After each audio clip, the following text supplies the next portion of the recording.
Hello friends, welcome to my channel study smart. आज हम नई प्लेलिस्ट स्टार्ट करने जा रहे हैं। इसमें हम एनसीईआरटी की बुक्स के बारे में कुछ मेन टॉपिक्स लेके उसके बारे में समझने की कोशिश करेंगे। आई होप आप समझ पाएंगे, एंड अगर कोई प्रॉब्लम हो तो आप कमेंट करके ज़रूर बताइए। सो स्टार्ट करते हैं हम साइंस 8th क्लास की जो एनसीईआरटी है उसमें। सबसे पहले हम लेंगे चैप्टर नंबर 1 जो कि है क्रॉप प्रोटेक्शन एंड मैनेजमेंट। तो इसमें से मैंने बुक पढ़ के कुछ जो मेन टॉपिक्स या मेन पॉइंट्स निकले हैं उससे कलेक्ट करके ये पीपीटी बनाया है और इसके थ्रू मैं आपको समझाने की कोशिश कर रही हूँ।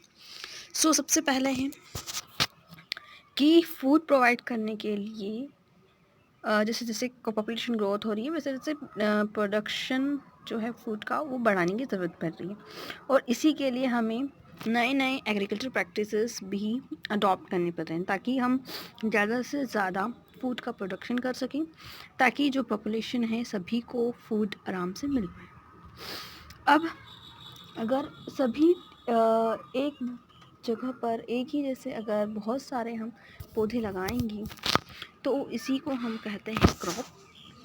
इंडिया में इसे 2 टाइप्स में बांटा गया है क्रॉप्स को, जो कि सीज़न के अकॉर्डिंग है। एक होता है रबी क्रॉप्स और दूसरा होता है खरीफ क्रॉप्स। सो ये 2 टाइप्स की जो क्रॉप्स हैं जो कि हमारे इंडिया में उनको डिस्टिंग्विश किया गया है मेनली सीजन्स के आधार। नेक्स्ट हम देखते हैं कि सबसे पहले सॉइल को हमें प्रिपेयर करने के लिए, प्रोडक्शन के लिए सबसे पहले उनकी टिलिंग करनी पड़ती है, या फिर और दूसरा जो है इसका वो है लेवलिंग। सेकंड पॉइंट है लेवलिंग करनी पड़ती है और टिलिंग करनी पड़ती है। अब इसके लिए हमें कुछ इंस्ट्रूमेंट्स लगेंगे जिसका यूज़ करके हम ये काम करेंगे। तो प्लग्स होते हैं और लेवलर होते हैं जिसकी मदद से हम टिलिंग और लेवलिंग कर सकते हैं। इसके बाद आती है सीड्स को ग्रो करने की बात। तो सबसे पहले सीड्स होंगे जिसकी वजह से प्लांट्स आएंगे। तो सीड्स की बात है तो उन्हें प्रॉपर डिस्टेंस होना चाहिए उनके बीच में, और सेकंड चीज़ है कि प्रॉपर डेप्थ में उन्हें ग्रो करना चाहिए। अगर बहुत ऊपर हो गए लगेंगे तो भी वो पानी से या दूसरी चीज़ों से बह सकते हैं, और अगर ज़्यादा अंदर चले गए तो भी उनके ग्रो होने में टाइम लगेगा, उधर भी वो ख़राब हो सकते हैं। सेकंड चीज़ ये ध्यान रखना है कि जो सीड्स हैं वो हम हेल्दी सीड्स सिलेक्ट करें। देन हेल्दी सीड्स जो हैं उससे हेल्दी प्लांट्स रहेगा। और सीड को की बात अगर हम कहें कि सीड्स को बोने की प्रोसेस में कुछ इंस्ट्रूमेंट यूज़ किए जाते हैं, तो जो सीड ड्रिल्स होती है उसकी मदद से हम जो सीड्स हैं वो अच्छे से सही डिस्टेंस और सही डेप्थ में लगा सकते हैं। देन अब सॉइल्स जो है उसको हमें समय समय पर ऑर्गेनिक मैन्योर और फर्टिलाइज़र्स देने पड़ते हैं, और अगर हम ऑर्गेनिक नहीं कर रहे हैं तो केमिकल फर्टिलाइज़र्स का भी यूज़ कर सकते हैं। मतलब 2 प्रकार के हमारे पास मैन्योर और फर्टिलाइजेशन हैं, एक होते हैं केमिकल बेस्ड और एक होते हैं नेचुरल। इनका यूज़ करके हम सॉइल में न्यूट्रिएंट्स पहुँचाएंगे जिससे कि जो हमारे प्लांट्स हैं वो और अच्छे से ग्रो अप हो पाएंगे। तो ये हमने देखा कि फर्टिलाइजर और जो मैन्यूर्स हैं 2 टाइप्स के हैं, जो कि है केमिकल्स और दूसरे हैं ऑर्गेनिक। अब केमिकल फर्टिलाइजर्स जो हैं वो एकदम से बहुत सारी मात्रा में बोल सकते हैं कि इससे न्यू क्रॉप की वैरायटी के लिए न्यूट्रिशन भी बहुत ज़्यादा मात्रा में प्रोवाइड हो पाता है सॉइल को। नेक्स्ट हम देखते हैं सॉइल का प्रिपरेशन। तो कुछ 4 पॉइंट्स है जिसकी वजह से हम सॉइल का प्रिपरेशन कर सकते हैं। तो सबसे पहले हमें जिस एरिया में हमें एग्रीकल्चर प्रैक्टिस करना है वहाँ की जो टॉप सॉइल होती है उसके कुछ इंच तक हमें उसे लूजन करना पड़ेगा, और प्लगिंग या टीलिंग की मदद से हम सॉइल को टर्न कर सकते हैं। सेकेंडली है ये है कि वहाँ पे जो वीड्स हैं, जो खरपतवार होती हैं, जो ऐसे प्लांट्स जो हमको ज़रूरत नहीं है जिनकी, तो उससे रिमूव करना पड़ेगा ताकि जो न्यूट्रिएंट्स हैं वो प्लांट्स या वो वीड्स ना ले लें और हमें जो हमारा प्लांट है वो अच्छे से ग्रो कर पाए। देन थर्ड होता है जो प्लग्ड फील्ड होती है, उसमें क्या होता है, बड़े बड़े जो मिट्टी के डल्ले बन जाते हैं, तो इन्हें क्रम्स बोलते हैं या सॉइल पीसेस बोलते हैं। इसी को प्लैंक की मदद से हमें ब्लॉक करना पड़ता है। उसके बाद लेवलर से हमें फील्ड को लेवल्ड में लाना पड़ेगा। अब दूसरी चीज़ ये होती है कि जो फील्ड में पौधों को पानी दिया जाता है उसी को हम कहते हैं इरिगेशन। और वीडिंग जो है, दूसरी पॉइंट आता है यहाँ पे फील्ड में, जो हमने जो ये भी देखा कि छोटे छोटे पौधों को निकालते हैं जो अनवांटेड है या अनकल्टिवेटेड प्लांट्स हैं, उनका रिमूवल ही क्या कहलाता है, वीडिंग कहलाता है। और जो अनवांटेड और अनकल्टिवेटेड प्लांट्स है उसे वीड्स कहा जाता है। अब हार्वेस्टिंग नेक्स्ट ही है। जब हमारी क्रॉप मैच्योर हो जाती है तो उसे हार्वेस्ट किया जाता है। हार्वेस्ट मीन्स हमारे प्लांट्स में से जो ज़रूरी चीज़ है उसे काट के अलग करना।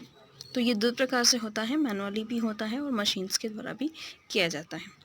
अब सेकेंड है कि थ्रेशिंग। तो थ्रेशिंग क्या होता है, तो अगर हम ग्रेन्स को देखें तो उसका जो पूरा शेफ होता है उसमें से ग्रेन्स को सेपरेट करना ही हमारा थ्रेशिंग कहलाता है। अब बात आती है स्टोरेज की। तो स्टोरेज का ग्रेन्स का प्रॉपर स्टोरेज करना बहुत ज़रूरी है। उन्हें पेस्ट से, माइक्रो ऑर्गेनिज्म से बचाना बहुत ज़रूरी होता है, वरना वो ख़राब हो सकते हैं और हमारा जो प्रोडक्शन है उसमें कमी आ सकती है।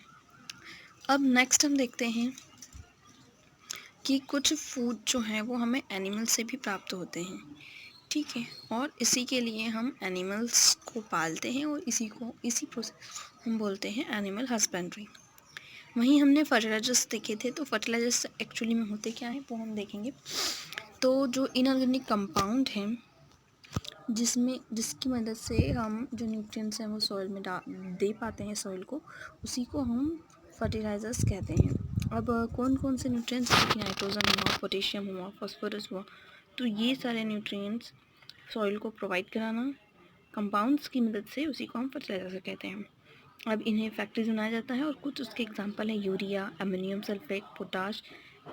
ओके, नाउ कल्टीवेटर जिसकी हमने बात की थी, तो प्लगिंग के लिए जो यूज़ होता है उसे हम कल्टीवेटर कहते हैं और इसको चलाने के लिए ट्रैक्टर का यूज़ किया जाता है और ये हमारा टाइम बचाता है, साथ साथ लेबर भी जो बचाता है।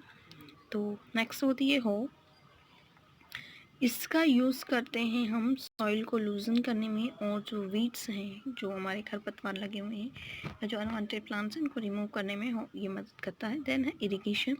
तो क्रॉप प्लांट को वाटर का सप्लाई करना, उसी को हम इरिगेशन कहते हैं। और वाटर का सप्लाई कई तरीके से हो सकता है, जैसे वेल्स, कैनाल्स या वाटर रिजर्वायर।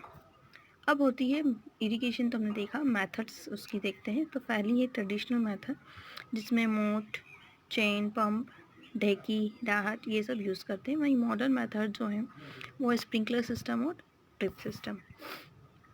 अब हार्वेस्टिंग हम देखते हैं कि कटिंग करना या मैच्योर्ड क्रॉप को कलेक्ट करना ही हार्वेस्टिंग कहलाता है।